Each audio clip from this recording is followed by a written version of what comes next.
आज हम लोग बात करेंगे लियोनार्डो दा विंची के बारे में। लियोनार्डो दा विंची का जीवन और उसके योगदान के बारे में। लियोनार्डो दा विंची 1452 में पैदा हुए और 1519 में इनकी मृत्यु हो गई। इनको दुनिया के सबसे महान कलाकारों, वैज्ञानिकों और आविष्कारों में से एक माना जाता है। इनका जन्म 15 अप्रैल 1452 को इटली के विंची गांव में हुआ था। इनके पिता पियरो एक धनी नोटरी थे, जबकि इनकी मां कैटरीना एक किसान थी। लियोनार्डो का बचपन ग्रामीण इलाकों में बीता, जहां उन्होंने प्रकृति और उसके विभिन्न पहलुओं का गहराई से ऑब्जर्वेशन करना शुरू किया। यह प्रवृत्ति, यह स्वभाव उनके जीवन भर उनके साथ काम आई, उनका हिस्सा बनी रही। अब हम लोग बात करते हैं लियोनार्डो के जीवन के बारे में, उनके प्रारंभिक जीवन के बारे में। लियोनार्डो ने औपचारिक शिक्षा ज्यादा नहीं पाई, लेकिन बचपन से ही उनकी रुचि चित्रकला, संगीत और गणित में थी। 14 वर्ष की आयु में उन्हें फ्लोरेंस के प्रसिद्ध कलाकार बेराक्कियो ने स्टूडियो में प्रशिक्षक के रूप में भेजा गया, एक ट्रेनर के रूप में भेजा गया। वेरिक्कियो के अधीन रहते हुए उन्होंने चित्रकला, मूर्तिकला और तकनीकी चित्रण की बारीकियों को सीखा। लियोनार्डो बचपन से ही काफी जिज्ञासु थे। हर चीज को जानने की उनकी इच्छा थी और हर चीज की गहराई से जानकारी लेना उन्हें पसंद था। उन्होंने मानव शरीर की रचना, ज्यामिति, भौतिकी और प्रकृति के अध्ययन में बहुत इंटरेस्ट दिखाई। लियोनार्डो दा विंची को उनकी चित्रकला के लिए, पेंटिंग के लिए विशेष रूप से याद किया जाता है। उनकी दो प्रसिद्ध कृतियां मोनालिसा और द लास्ट सपर है। मोनालिसा दुनिया की सबसे विश्वविख्यात कोई पेंटिंग है तो वो है मोनालिसा का पेंटिंग। इसे लियोनार्डो दा विंची ने ही बनाया था, उन्होंने ही पेंटिंग की थी। यह दुनिया की सबसे प्रसिद्ध पेंटिंग में से एक है। मोनालिसा की पेंटिंग दुनिया की सबसे प्रसिद्ध पेंटिंग में से एक है।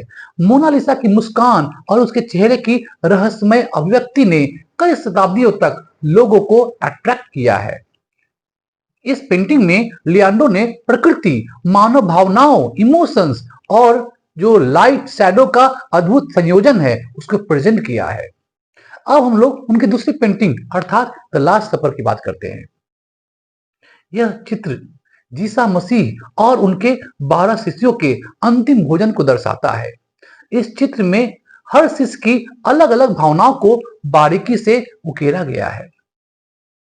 लियोनार्डो ने इस संदर्भ में और गहराई का उत्कृष्ट उपयोग किया है। इसके अलावा लियोनार्डो ने कई अन्य कृतियों पर भी काम किया है, जैसे विट्रुवियन मैन, जो मानव शरीर के आदर्श संरचना और अनुपात को दर्शाता है। लियोनार्डो केवल एक कलाकार ही नहीं थे, बल्कि एक महान वैज्ञानिक और इंजीनियर भी थे। उन्होंने प्रकृति, खगोल शास्त्र, आकाश विज्ञान, शरीर रचना और यांत्रिकी टेक्नोलॉजी का गहन अध्ययन किया था। लियोनार्डो ने मानव शरीर की संरचना को समझने के लिए कई बार छेड़छाड़ किया डेड बॉडी के साथ, सबके साथ। उन्होंने मांसपेशियों, हड्डियों और अंगों की विस्तृत चित्रांकन किया, पेंटिंग किया, ड्राइंग किया, जो आज भी मेडिकल साइंस के लिए बहुत इंपॉर्टेंट है। लियोनार्डो ने कई टेक्नोलॉजिकल जो इक्विपमेंट्स है, उपकरण है, उसकी भी कल्पना की, जैसे हेलीकॉप्टर, टैंक, पैरासूट और फ्लाइंग मशीन। हालांकि उनकी कई जो प्रोजेक्ट जो थी उस समय प्रैक्टिकल नहीं थी, लेकिन उन्होंने भविष्य की तकनीकों की नींव रखी, फ्यूचर की जो टेक्नोलॉजी है उसकी बेस को स्थापित किया। लियोनार्डो ने जल, हवा और प्रकाश की जो मूवमेंट है उसका भी स्टडी किया। उन्होंने समझाया कि कैसे पानी बहता है, प्रकाश परावर्तित होता है और हवा चलती है। लियोनार्डो ने अपनी टिप्पणियों और आविष्कार अपने निजी नोटबुक्स में लिखे। उन्होंने इन्हें आईने की तरह उल्टा लिखा ताकि लोग आसानी से न समझ सके। उनकी नोटबुक्स में विज्ञान, मैथमेटिक्स, आर्ट्स, कला और प्रकृति के बारे में अद्भुत जानकारियां शामिल है। लियोनार्डो का अंतिम समय फ्रांस में बीता। उन्हें फ्रांस के राजा फ्रांसिस प्रथम ने अपने दरबार में आमंत्रित किया।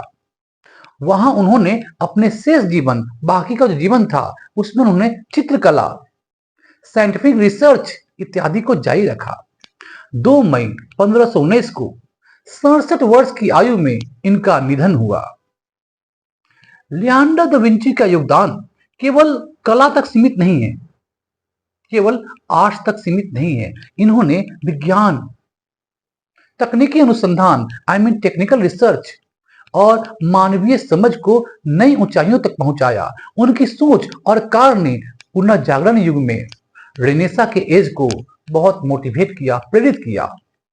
और आज भी उनकी रचनाएं और आविष्कार हमें मोटिवेट करते हैं, इंस्पायर करते हैं, प्रेरित करते हैं। मल्टी टैलेंटेड पर्सन थे वे। उनकी बहुमुखी प्रतिभा और असीम जिज्ञासा कारण ही उन्हें यूनिवर्सल जीनियस कहा जाता है। उनका जीवन इस बात का उदाहरण है कि अगर इंसान में सीखने और समझने की ललक हो, इच्छा हो, प्यास हो, तो वह किसी भी क्षेत्र में योगदान दे सकता है। ऐसे ही एजुकेशनल वीडियो के लिए हमारे इस चैनल को सब्सक्राइब कीजिए और इस वीडियो को लाइक और शेयर भी कीजिए। थैंक यू, धन्यवाद, जय हिंद।